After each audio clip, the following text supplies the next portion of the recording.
Muy bien, esta es la segunda parte de la clase de anatomía patológica del grupo A, correspondiente al día 20 de abril. Estamos hablando sobre EPOC y hemos hablado un poco sobre su clasificación, hemos hablado un poco sobre su origen del EPOC. Realmente es bastante complejo y la verdad es que no espero que lo entendamos en una sola clase. De hecho, esto se va a alargar porque estamos hablando de manera muy general lo que es la EPOC. Vamos a ir desglosando en bronquitis crónica, enfisema y el asma. Además, hablaremos un poquito también sobre el compromiso que hay, ¿no?, con las enfermedades como neumonía, su relación, que no es directa, pero sí hemos dicho que puede terminar, ¿no? ¿Cómo la clasificamos estas patologías? Bueno, pues de que en el paciente, cuando me llega, tengo que tomar en cuenta o preguntarle a él, ¿no? Decirle cómo está su capacidad ventilatoria, cómo está su forma de movilizarse, si hay compromiso hemodinámico también. En esto voy a calcular esos síntomas, qué tan intensos, qué tan marcados son. Junto con eso, mi resultado de espirometría, mi estudio de imagen y además algo llamado comorbilidad. ¿A qué me refiero con comorbilidad? Son las patologías acompañantes a la patología principal. Eso quiere decir comorbilidad.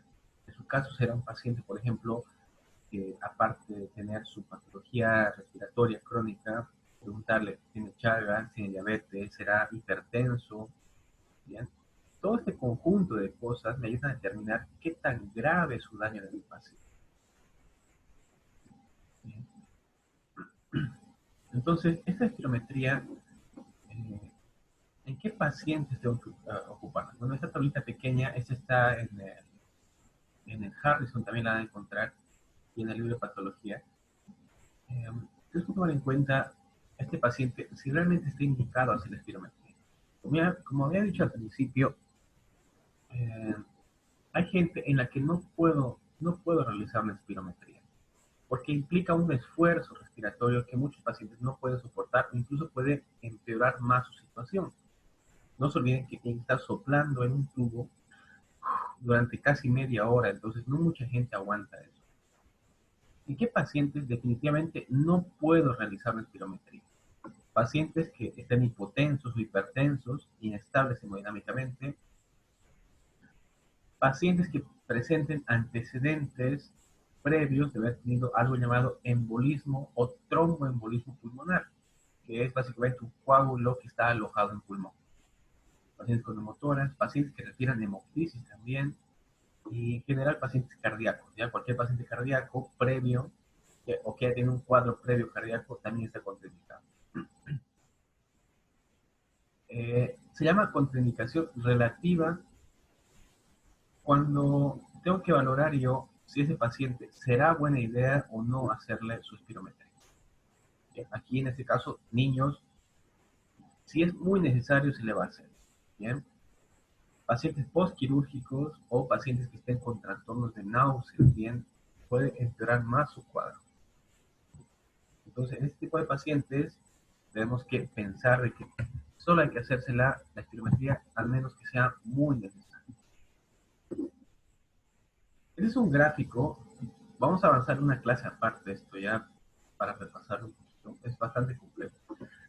La parte que se toma en cuenta en estos casos suele ser las dos que hemos dicho al principio, ¿verdad? La capacidad vital forzada de mi paciente, ese pico que estamos viendo acá, ¿bien? Y el volumen expiratorio en el primer segundo, la cantidad de aire que se está expulsando.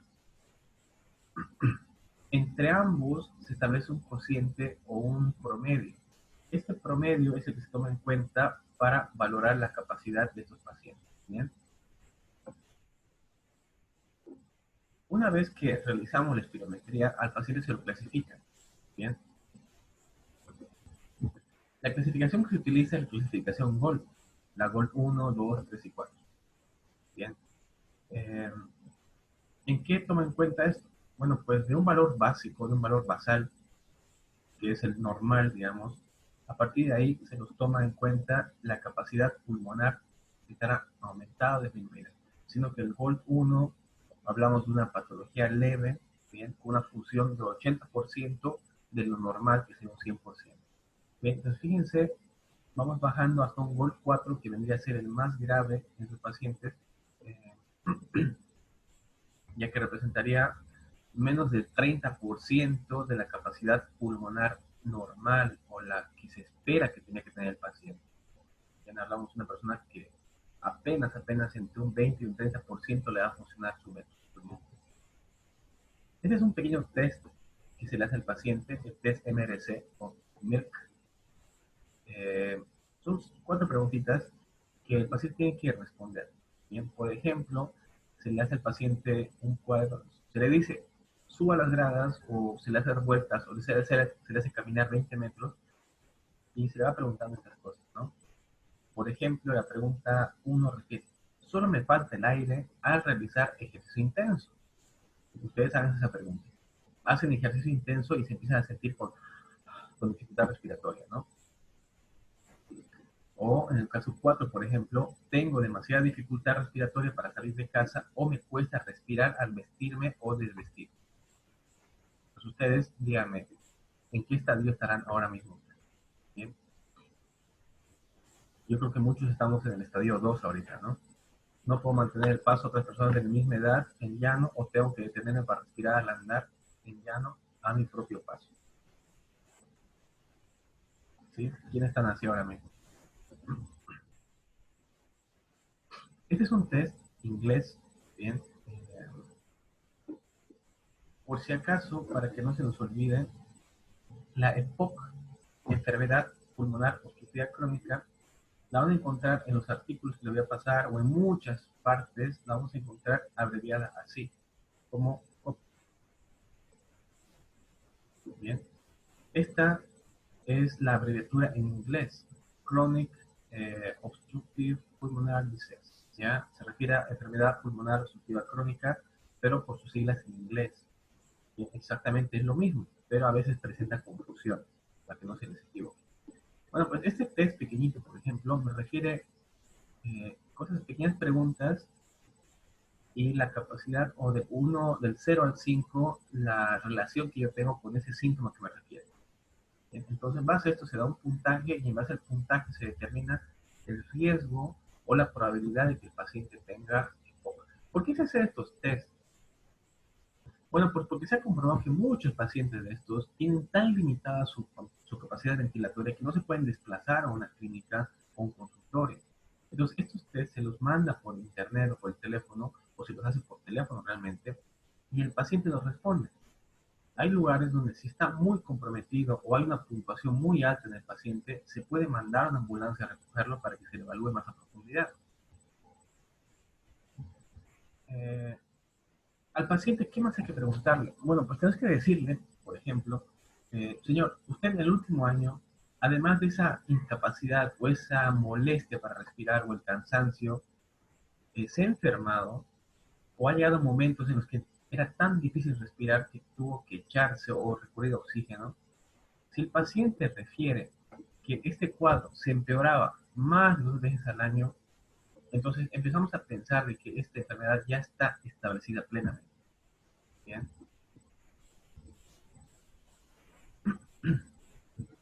Eh, Aquí llamamos comorbilidad, lo hemos visto hace rato, ¿no? Comorbilidad se refiere a las patologías que acompañan a esto. No siempre están relacionadas directamente, pero pueden empeorar o complicar un poco más la situación. Bien, de todos estos, por ejemplo, hablar de cáncer pulmonar es muy complicado, ¿no? Porque el paciente con EPOC, si bien no es un paciente de riesgo a hacer cáncer, la remodelación que hay en algunos pacientes, si tienen antecedentes, puede llegar a determinar procesos neoplásicos. Una vez más lo repito, la EPOC no es determinante para hacer cáncer, pero sí las enfermedades previas que determinan la EPOC. Por ejemplo, el tabaco. El tabaco por sí solo produce EPOC y también determina riesgo de hacer cáncer. Bien, en ese caso sí. Tratamiento. Bueno, pues una vez que tenemos diagnosticado al paciente, ya lo tenemos clasificado, sabemos qué tipo de EPOC tiene y todo eso, hay que tratarlo.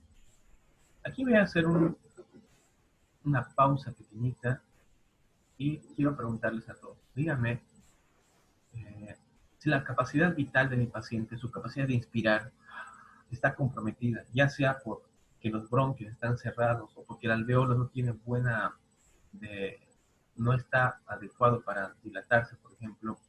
Entonces, la base de mi tratamiento, ¿cuál sería? ¿Un broncodilatador, un antibiótico o darle oxígeno?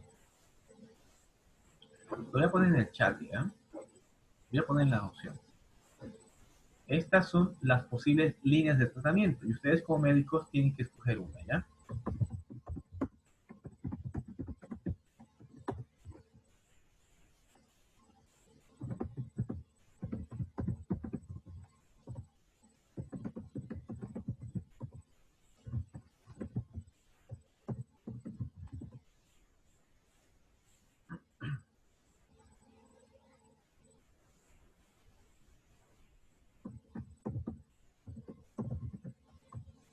Ahí está.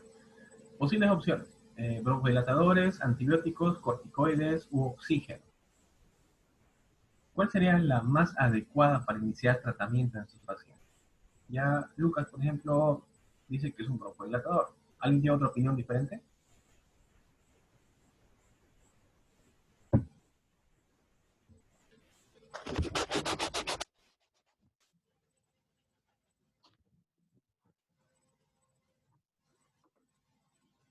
Broncodilatador, oxígeno.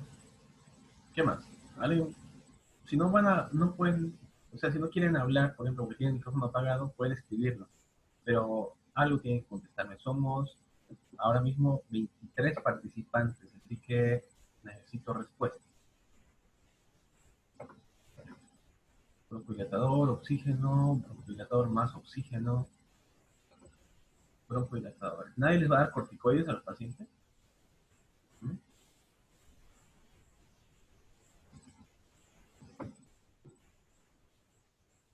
Bien. En general, sabemos de que es relativa, ¿verdad? La respuesta. Si mis pulmones no están haciendo perfusión adecuadamente porque no llega aire adecuadamente, bueno, pues la mejor opción suele dar un broncodilatador, ¿no? La base del tratamiento de los pacientes van a hacer todo lo que les he dicho. Hay que darles oxígeno, corticoides, broncodilatadores, incluso a veces se usan antibióticos cuando se exacerba la enfermedad. Bien, pero la base del tratamiento sí va a ser iniciar con broncodilatadores. Corticoides y oxígeno. Bien, Esther me dice que corticoides, Tiago piensa que son broncodilatadores más oxígeno, Freddy,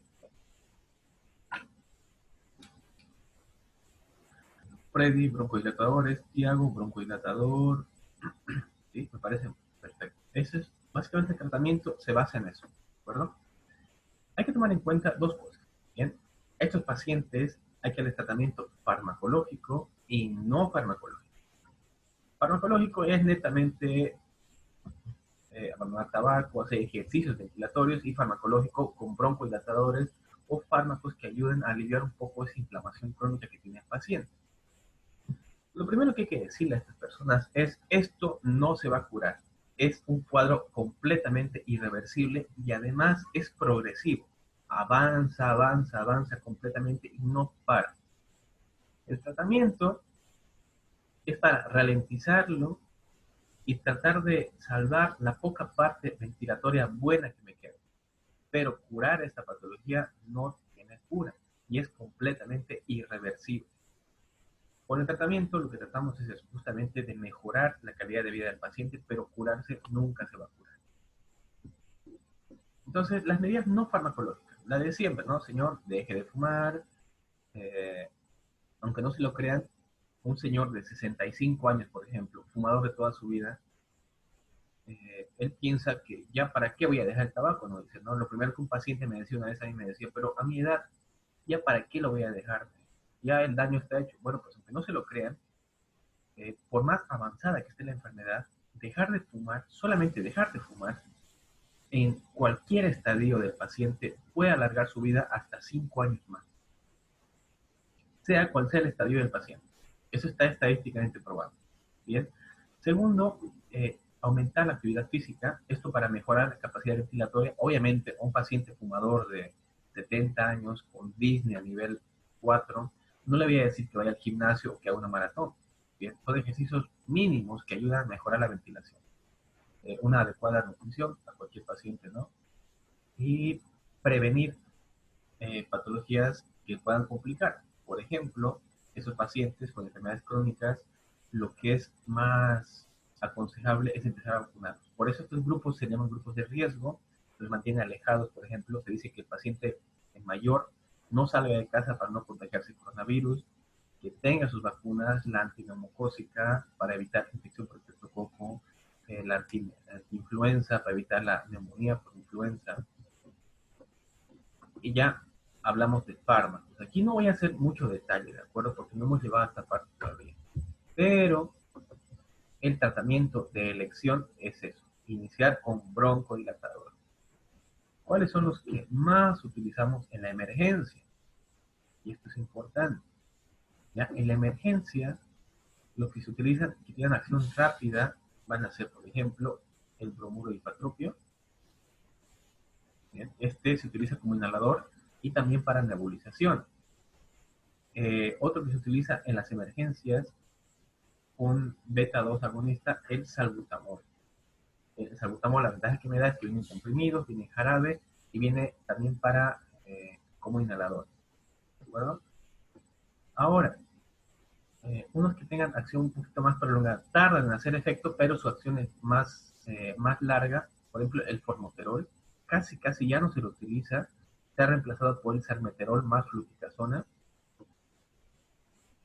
que si bien tarda en hacer su efecto, tiene un efecto residual más largo, pueden durar horas, hablamos de hasta 12 horas de tiempo. En cambio, el salbutamol, por ejemplo, dura unas 4 horas más o menos. Incluso puede ser hasta media hora de efecto si se hace por nebulización. Entonces, la base de mi tratamiento va a ser con estos, aunque tengan efectos secundarios, y combinarlos también con corticoides. Corticoides lo que hace es mejorar bastante la expansibilidad. De manera muy rápida, digamos que el corticoide lo que hace es suavizar un poquito el tejido, ¿ya? El corticoide suaviza porque baja la respuesta inflamatoria y mejora bastante la respuesta ventilatoria del paciente. Bien.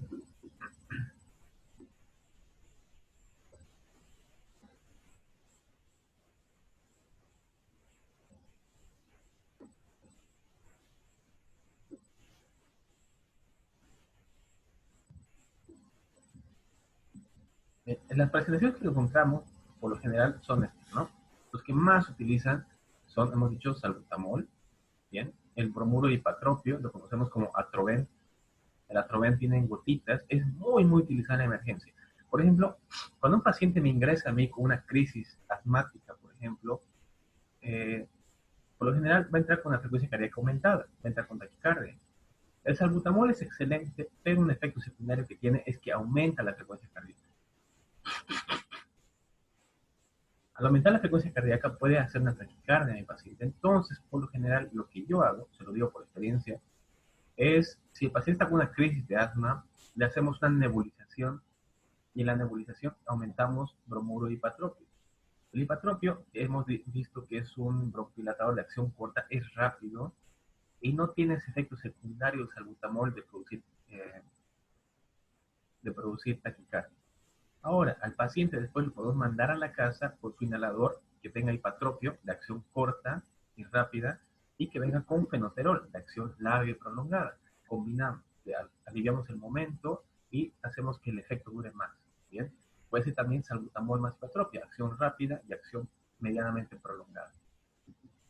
Ahora, en los corticoides, hemos dicho que ayudaban bastante en la disminución de la respuesta inflamatoria y, bueno, pues básicamente se combinaban, ¿no?, con el broncodilatador. Los que más se utilizan es la metilprednisolona, ¿bien? Esta es novenosa en pacientes internados, y si está ambulatorio, si lo mando a la casa, el más indicado es la prednisona, ¿bien? Se empieza con dosis pequeñas de unos 10 gramos y se va subiendo hasta 40. Esto, la ventaja de la prednisona es que puede hacer tratamiento por vía oral durante bastante tiempo, a mi paciente, mandarlo a la casa, pero la desventaja es que tiene efectos secundarios también, ¿de acuerdo? ¿Cuál es el efecto secundario más común de utilizar corticoides mucho tiempo? Tal vez hiperglicemia. ¿Ya? Eso, una de las cosas que el corticoide, un efecto secundario que tiene es aumenta la glucemia. ¿Ya? Para la siguiente clase van a buscar eso, ¿ya? ¿Qué efectos secundarios tiene utilizar corticoides durante mucho tiempo? ¿Ya? Bueno, voy a repetir una vez más. ¿Qué efectos secundarios tiene el uso prolongado de corticoides? Esto para que lo veamos en la siguiente clase que vamos a ver en enfisema. Habíamos hablado de que utilizamos antibióticos solamente en caso de que quiera tratar una infección sobreagregada en el paciente. ¿Cuáles son las más comunes? Pues hemos visto, ¿no? Neumococo, estafilococo, hay combinaciones de bacterias, incluso pueden ser virales. De elección se utilizan betalactámicos, que tienen cobertura para gram positivos, o pueden ser macrólidos, en este caso acitromicina o claritromicina. ¿Bien? Esto en pacientes ambulatorios, pacientes que van a tratarse en casa. Pacientes internados, puede tratarse vía oral o mejor buscamos tratamiento por vía endovenosa, ¿no? Levofloxacina de 750 una vez al día suele ser más que suficiente. Bien, es una tabla pequeñita que me habla sobre justamente el tratamiento, el protocolo de tratamiento que se utiliza hoy en día.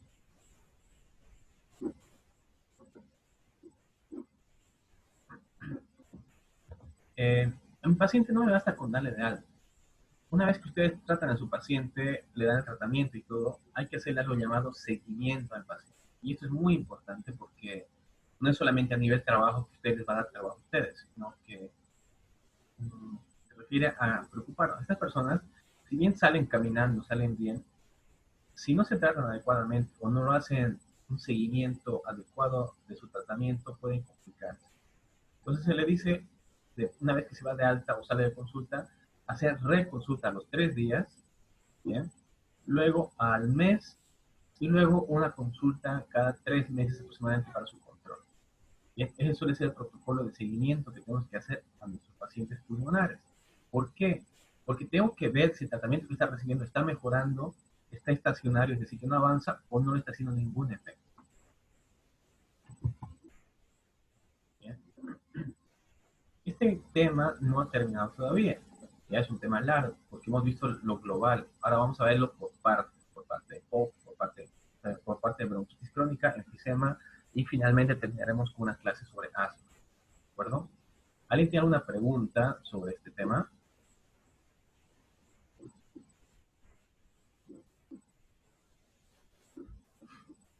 Nadie, todo el mundo quiere irse a desayunar, ¿no? Tenemos una clase a las 9:45, ¿verdad? Que es nuestra segunda clase. Vamos a ver enfisema, ¿de acuerdo? Y si nos da tiempo, veremos un poquito de introducción de bronquitis y clasificación de estos pacientes. Si nadie tiene ninguna pregunta, pues nos vamos a desayunar. Aunque yo estoy tomando mi café. Bueno, pues no renegas, nos vemos dentro de 45 minutos, ¿de acuerdo? Hasta luego.